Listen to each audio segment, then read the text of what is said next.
Hey everyone, this is Zack, long-suffering Browns fan and director of Perennial Rebuilding. And this is Trevor, our resident Titans fan and VP of Half Remembered Dreams. And this is Misery Sports Company, the official podcast home for fans of terrible teams. If you've ever led an entire game only to blow it in the fourth quarter, then you belong at MSC. Each week, we unfortunately take a look at our teams, namely the Browns and Titans, and stick to our mission statement: survive another week of bad sports, laugh if you can.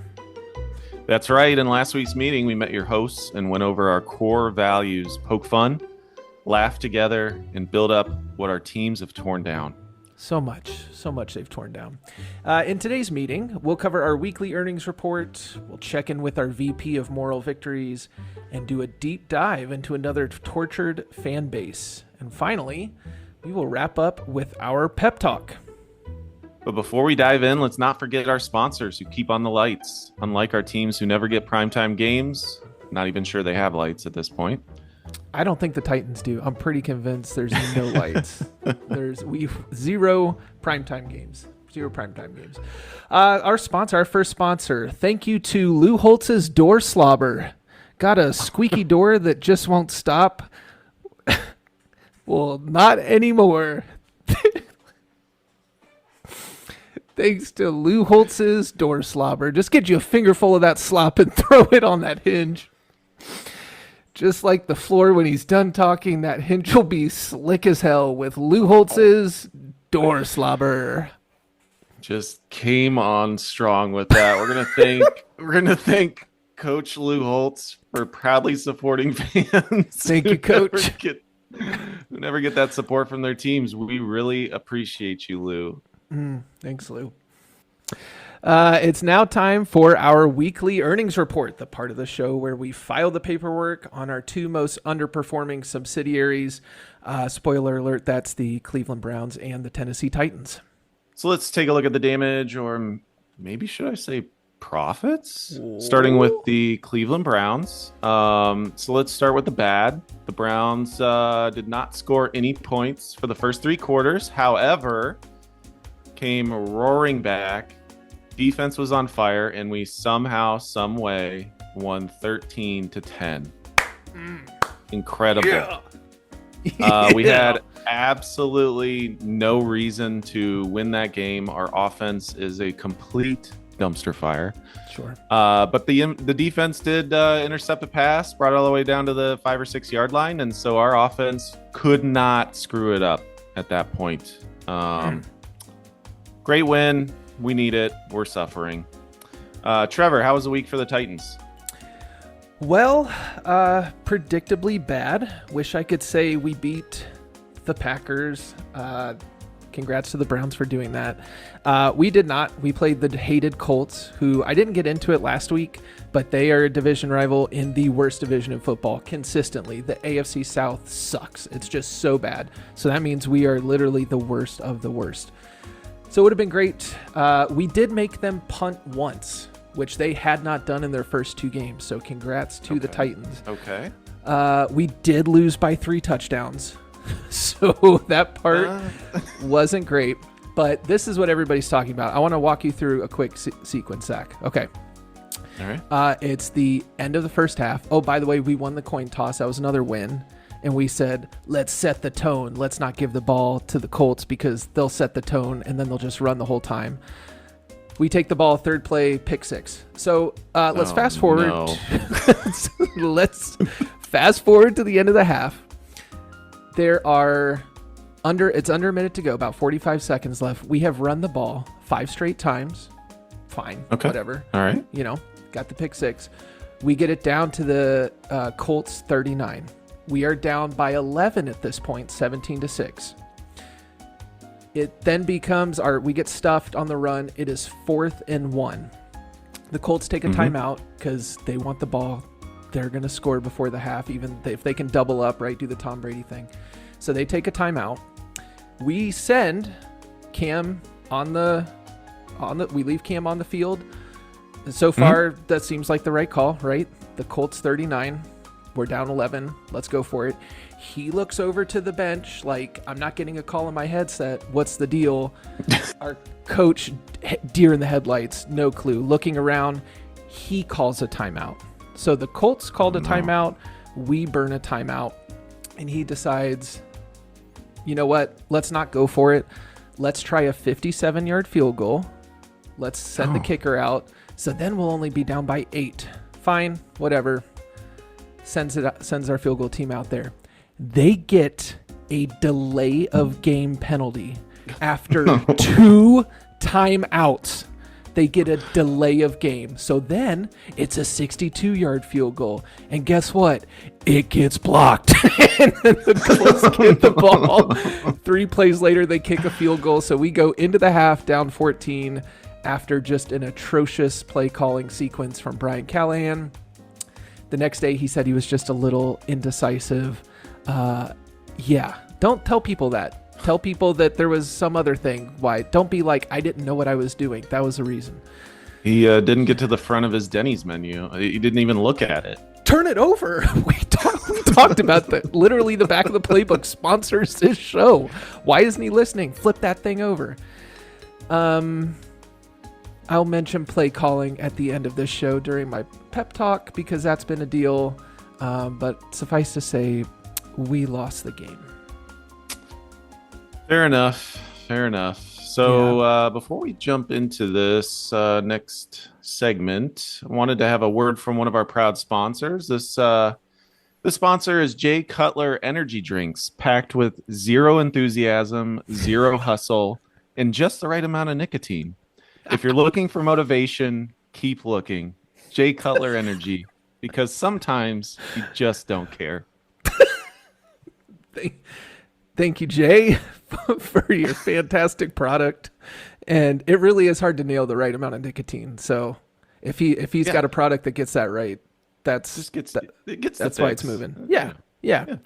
Well, now that we got that out of the way, they're satisfied with that ad read. So let's hand out some equally super real awards as we step into the office of the VP of Moral Victories. So my employee of the week, we could give it to Quinshawn Judkins, right? 18 carries, 94 yards. He got the touchdown. Maybe you give it to Joe Flacco for just existing at this point. But no, Trevor, I'm going to give the employee of the week to Dylan Sampson. Who is that? He is another rookie running back we drafted with Quinshawn. He's our second running back. So he is the only other person who got carries. He got 1 carry for 2 yards. Thank you, Dylan. That's positive. Good for him, making the most out of the touches he got. How did you like Quinshawn this week? Quinshawn was a monster. He runs really hard. He had 5.2 yards per carry. He had a little bit of juice, right, running the rock. He was hitting people. He was trying to get the team out of the funk that they're currently in offensively. So I'm really happy with Quinshawn. I think the future is bright from a rushing perspective. We have to figure out quarterback very quickly. Trevor, you and I, we could backpedal faster than Joe Flacco can run. I've never seen a man it's a 3-step drop, and I'm like, bro, you got to get to the 3rd step. What are you doing? That poor man. Yeah. He's old. He's got to be had our ready. memories. We had our memories with him. He came in a couple years ago. He took us to the playoffs. No more. It's all done. All right, Trevor, who else gets an award? My employee of the week is Jarvis Brownlee. Have you heard of Jarvis Brownlee before? I have not. Okay. So Jarvis Brownlee was our top corner, our top coverage corner. And no, it was not L'Jarius Sneed, who we've paid so much money to extend him and has been hurt a lot. Jarvis Brownlee was is he a rookie? He's either first or second year. He's on a very cheap deal and has been our best cover corner. Okay. And he's my employee of the week just for the sheer pettiness and haterade that he's been drinking. It's been incredible. So clearly something was going on in the locker room. Something was happening. He was getting a lot of penalties the first 2 games, but he had good coverage, and our defensive coordinator didn't like the way he was playing. Something happened because he showed up to the Colts game in a boot with like a crap-eating grin as he's walking in, and like, I don't know what was wrong with him. I think nothing. So he didn't play in that game, and then not 48 hours later, he has been traded to the Jets. So Jarvis Brownlee, enjoy your time with the Jets. Now, if I said that we traded our best young corner to another team, what round pick would you guess that we got? I would hope for, if he's young and promising, a second or a third. I would hope for that too. We got a 6th. Does it help if I told you that we also had to send a 7th? We're not going to share any more statistics about the success rate of 6th and 7th round picks. So, that'll turn out well for us. So Jarvis Brownlee, thanks for everything you did for the Titans. Sorry it had to go that way. Enjoy your time up in New York. Just have a super great time. So those are the awards. While those are getting printed, framed, and forgotten, let's head down to the mailroom for our best posts of the week from social media. Zach, what do you got? All right. I actually have a few in my my mailbag that I want to share. It kind of goes across the league a little bit. So the first one is from @PaulRoman93. Joe Flacco is one of the worst QBs I have ever seen play football. It is ridiculous. He should never play another snap. He is god-awful. #dog pound. I'm going to let that one sit. Wow. You just really went for it. I want to see Joe Flacco read that like in the celebrity mean tweets thing. I think it's a perfect candidate for it. And thanks for the hashtag to make sure it got, affiliated with all of the Brown stuff. That's great. I'll ask you a question. So on 36 pass attempts, what do you think would be a good yardage pass attempts? 36 times. What would you want your quarterback to have in 36 attempts? That's a lot. I'm hoping it would be approaching 300. We had 142. I'm gonna side with that viewer. All right, the next one is from Las Vegas Raiders 365. This ties into our episode today. Okay. It is nearly impossible for a team in the NFL to be this bad for 20 plus years. Nearly impossible. Somehow the Raiders defied those odds. And I will leave you with a Tennessee Titans one from @NotJuju the Cool. The Tennessee Titans are a money laundering front. Thank you, Juju. The Adams family needed a way for clean money, so they bought and tanked a historic franchise. Coach Callahan, we can't have a lot of attention or heat. We need you to tank this. We're washing the money behind the scenes. Do what you gotta do. We can't have the league looking into why we're moving 150 million in jerseys every week. Just keep it low. Wow. Right. Fantastic. Well, how about from you, Trevor? So I did want to give a shout out. This will tie into my pep talk later. This is from beat reporter Paul Kuharski, who is the Titans resident curmudgeon. And he's not even that old. So it's not like it's an old crusty guy who is just grumpy. He's just kind of a miserable, cynical person, but he's our miserable, cynical person, so he's okay. From a press conference that our head coach Brian Callahan held, Paul writes, Titans head coach Brian Callahan has zero disappointment in his play calling, but hands play calling duties off to quarterback coach. So You Zero can't be mad at regrets. something you don't do, right? It didn't Yeah, even call I a mean- play. Yeah, just let me focus on the game. Because maybe if he didn't have to call plays, we wouldn't have got a delay of game after 2 timeouts. Maybe. Yeah. Yeah. But my winner is from Benjamin, and I will spell this Seaman, Seamon. Thanks, Ben. Okay. It has been a recurring problem that our receivers drop Cam Ward darts this season, namely Calvin Ridley, who is our top paid receiver, and I think is very talented and just has butter hands this season.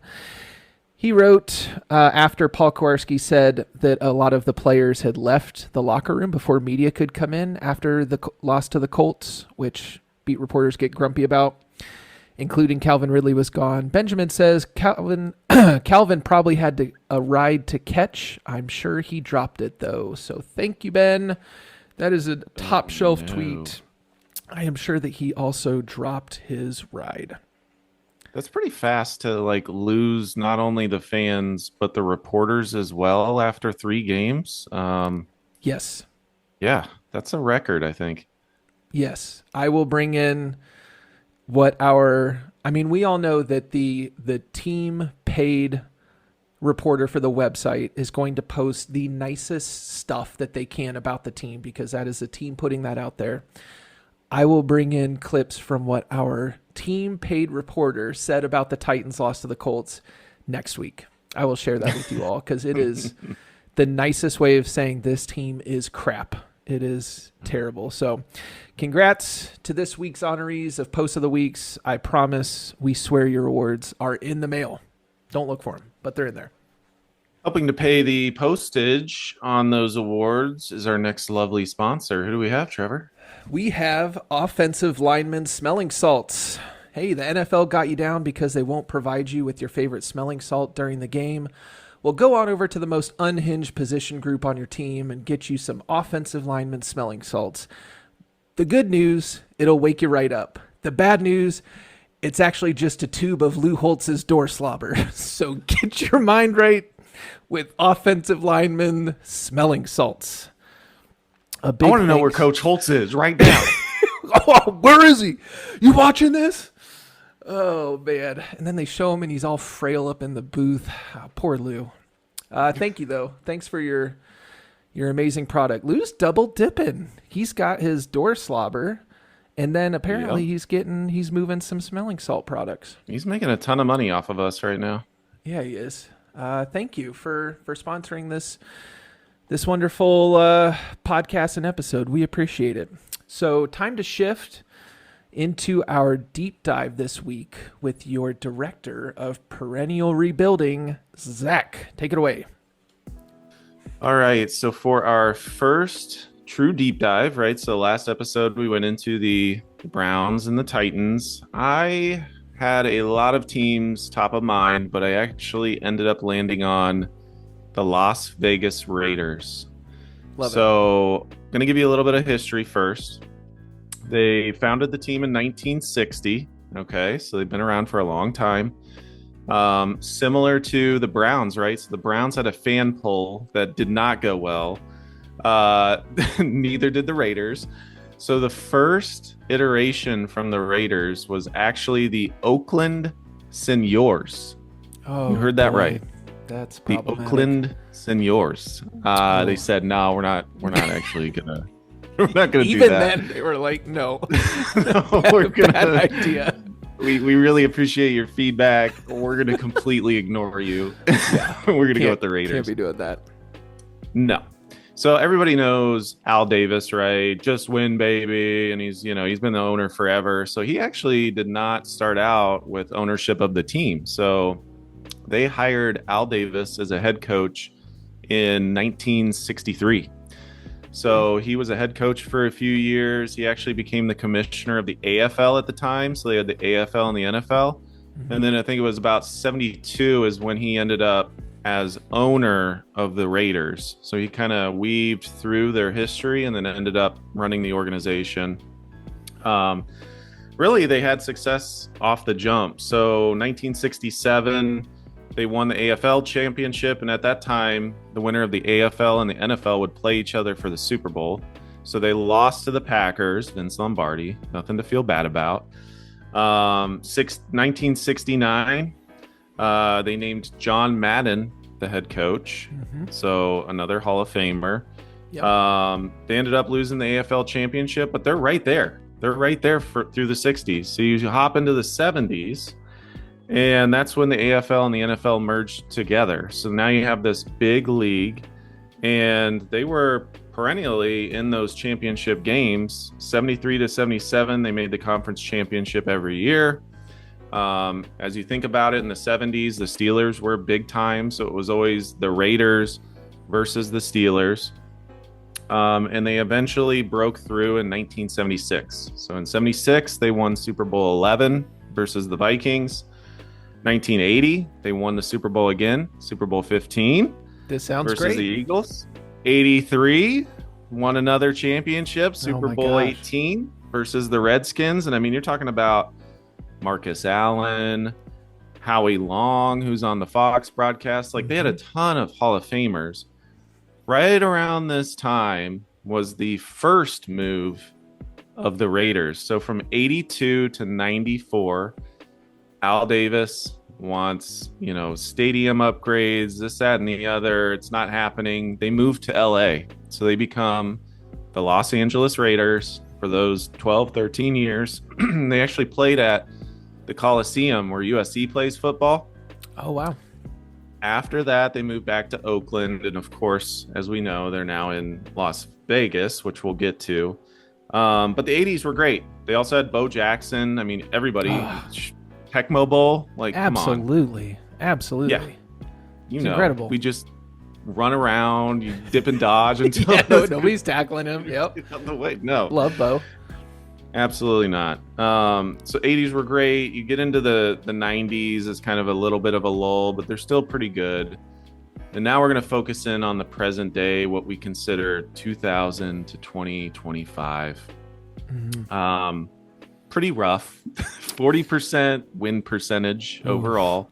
Oof. Early 2000s is where things just started to fall apart. So Rich Gannon in 2000. Everybody knows Rich Gannon. He was the MVP of the league. They ended up losing to the Baltimore Ravens, right? So the Ravens were all time in that playoffs. Their defense was crazy. Yep. So that was the first hiccup. Second hiccup, 2001. So the following year, they actually get old man Jerry Rice. I didn't even. He's That's 50 right. years old. I've seen him in a Raiders jersey. Yeah.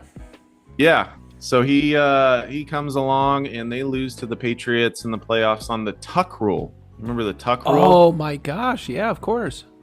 So they just invented a rule on the fly, and it pretty much screwed the Raiders out of going to the Super Bowl that year. So yes, that's such a painful way. That's such a painful way to lose. And then for that to continue to catapult the success of Tom Brady and the Patriots, that is brutal. Yeah. You're 100% right. And then 2002 was kind of the dagger. So John Gruden was their coach through the early 2000s, and he was like, I want to go to the Buccaneers. So be it.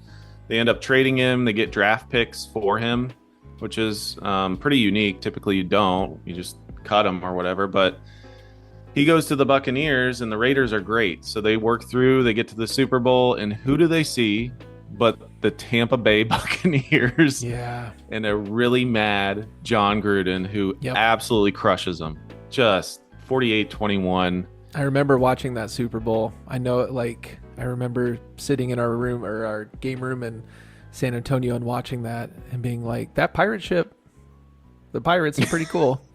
But it was double Pirates. Well. Yeah, Buccaneers and Raiders. It was the Pirate Super Bowl. My gosh, yeah. Yep. So, I mean, it was pretty much downhill from there. They hired Lane Kiffin at 31 years old in 2007. Oh, man.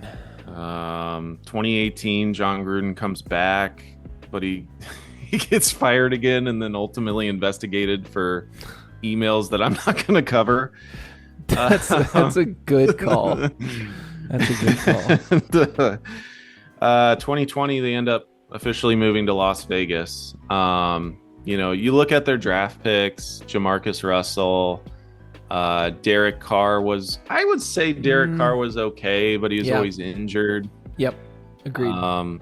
There just wasn't anybody that really stuck out. They just kept missing in the draft, which leads us to present day. So now they have Geno Smith as their quarterback. They've got Pete Carroll. I mean, Pete Carroll's on his last leg, so to speak. Yep. But it leads me to a question, Trevor, and I wanted to ask you this. Say you were a Raiders fan, right? You grew up, they were in Oakland, and they moved to Vegas, but they kept the Raiders name, right? And you can kind of push this into all the sports, unfortunately, for Oakland. The A's are going to Las Vegas. Golden State pulled out of Oracle Arena in Oakland. Would you, as a fan, bring your fandom to Vegas and follow the Raiders? Would you just cut ties completely? What would you do? Yeah, I thought a lot about this when the Rams moved to LA, when they moved out of St. Louis, because a lot of football fans were going through it too, especially local there, because that's, you've got them and you're like, am I going to go be a Chiefs fan? Like, that's the next closest team. And I remember thinking that was hilarious because I can't stand the Rams because they beat the Titans. I think I would have to follow them because the thought of rooting for another team that you've rooted against for so long is so unacceptable to me. And like, I just couldn't stomach, being like, okay, and now I'm going to cheer for this other team. So I think I would have to follow them. It would pain me to do that, but I think I'd follow them. What about you? I'm leaning that way. Yeah, because the Browns situation was different, right? They totally rebranded. They were the Ravens, different logo, different colors. So it was really hard to, if they were the Baltimore Browns and had any level of success, I think you do get a pass and are allowed to be a little bit more of a bandwagon fan at that point. Sure. And just test the waters because the owner was like, we don't want to be near your city. Yep. I get it. If people want to be a Raiders fan in Las Vegas, I probably would as well. I think I'm with you. Yeah, I think I would. Question for you, though. Which current NFL coach do you think would make the most wheels-off owner? Because the idea of a coach becoming, like, ascending into ownership like that is wild. So who, just for the show, like, in the same way that we admire the circus in Dallas, which NFL coach would you most want to see become an owner? Because I'm between Brian Daboll and Coach Schwartz up in Detroit, because I think they would be hilarious owners. While I despise the man, think that Jim Harbaugh would be absolutely ridiculous. Oh, that's so good. That's such a good call. That's great. That's great. He would want to have like sleepovers at the new draft picks house. I'm the owner. Yeah. Like when he did that at Michigan, it was so weird. Yeah, that's a great call. Yeah, he'd just be on the sideline, like throwing balls with players and stuff. He'd be like Jerry Jones, just like without a shirt. Just Yep. Yeah. And I forgot to mention this too. You brought up a good point. So another celebrity minority owner with the Raiders currently is Tom Brady. So he's been in the news recently for being part of Fox, being a part owner. Kind of random, but I guess he saw some growth there. It was really strange. Did you see the clips of him sitting in the booth with the headset on at the Raiders game? That was so strange to see. I mean, and then he goes and, I guess he's able to do games as a totally objective, no stake in the, like, that's weird, but he's Tom Brady, so I guess they're going to let him do whatever he wants. I don't know. Yeah. I think that's strange. We'll see. Well, that was the Raiders. We wish them well. We will be here to celebrate whenever they, rise from the ashes. I always thought their fans were terrifying. They had the shoulder pads with the spikes. Agreed. But they're not as terrifying now. Yeah, it is kind of sad. It is a lot like the Browns, though, where you have this rich history of success. And then it's like, why can't we get back there, just even a small part of that? So that's Yes. got to be maddening. Whereas I wasn't really an Oilers fan before the Titans came around, so all I've known is like, a small stretch of fun times, but never the dominance. Like, holy cow, the Raiders were going to Super Bowls, and so were the Browns. It was crazy. Yep. We've got room here for you at Misery Sports Co. Raiders fans. Taking a look at our next sponsor for the next Heyo. segment. So this segment is sponsored by Vince Young's Financial Advisors.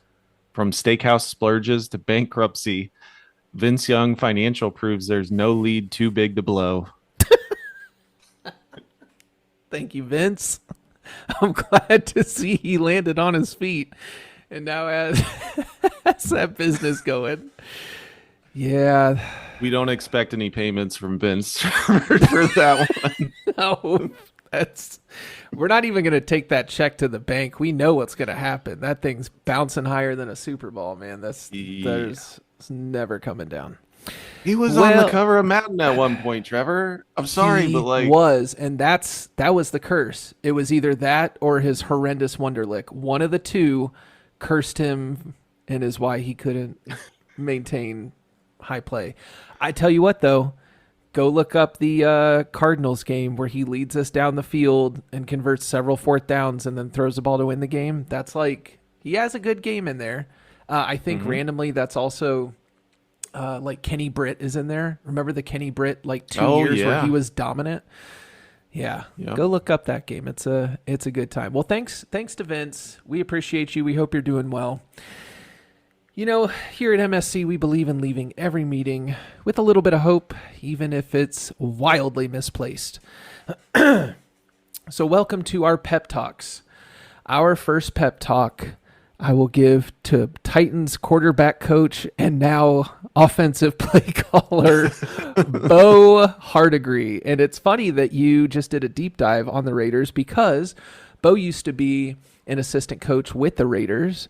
And when the same thing happened where he was promoted into calling plays and the team did okay, like the stats actually improved. Okay. It probably had more to do with the opponents that they played, but it's okay. But Bo, come on and listen close. Bo, the expectations for you could not be lower. You are replacing a man who could not call a play after 2 timeouts in a football game and got a delay of game. Bo, I trust you. You have spent more time with Cam Ward than anybody on our football team. You know what he likes. You're ready to call the plays that are going to work for him. We are so ready to love you because we have been miserable for the first 3 weeks watching this offense sputter. And honestly, Bo, I'll be real with you. Whether you do great or your play calling sucks, it's a real win-win for us. Either you improve the offense and it's great, or you suck so bad that we fire Brian Callahan for promoting you. So either way, good with us. However you want to do it, it's going to end with something positive for us. So Bo, go and have yourself a great week, and I look forward to talking about a Titans win next week. So that's my pep talk of the week. Zach, keep us rolling. Yeah, no pressure, Bo. None. I'm gonna talk here to Kevin Stefanski, head coach of the Cleveland Browns. Coach Stefanski, Kevin, can I call you Kev? Come on in here, buddy. Close. We won a game where we had absolutely no business. We have a generational defense. They're giving up nothing. And I know you're riding high on this win, right? Kicker actually made a field goal. He made a 55-yarder. I need you to objectively look at the quarterback position. Joe Flacco threw it 35 plus times for 140 yards. The man isn't even a statue. He's non-existent. He's slow. He gave us his all. Please just try the rookie quarterbacks. If it goes bad, we'll go back to Joe. We know what Joe is. He's Joe there. is slow. So Big Kev, please do not celebrate this win. Yeah. Thanks, K-Dog. You got this. Yeah. Just pick one. I assume Browns fans probably want Shador more than the Oregon kid, but like as long as it's not Joe, right? Give him a shot. Speaking of, who do the Titans have up next? Actually, We have another division game against a real pissed off Houston Texans team that had lofty expectations and find themselves at 0-3. They have two of the best defensive linemen in the game right now who are both top 6 or 7 in pressure rates, and they are going to tee off on our tackles. I think one of them, at least one of those tackles, will be a backup, so don't expect a great game. What about the Browns? the Browns will be at the Detroit Lions. The Lions have a soft spot in my heart. I've loved seeing their rebound. I do not expect anything good to come out of this game. We're bad enough at home playing away. I don't know if that will score any points, and the defense can only do so much. So, not feeling great. Well, we weren't feeling great about Green Bay, and look where we are today. Kevin's not celebrating because he's got to change stuff, but we can celebrate. He's not allowed to. He's not allowed to. I look forward to next week being back here and celebrating 2 wins. At least that's what I'm going to tell myself, because that's going to do it for this week's meeting at Misery Sports Company. We hope you'll become employees here by subscribing to the channel and following us on X. Until next week, I'm Trevor. And I'm Zach. See you next time.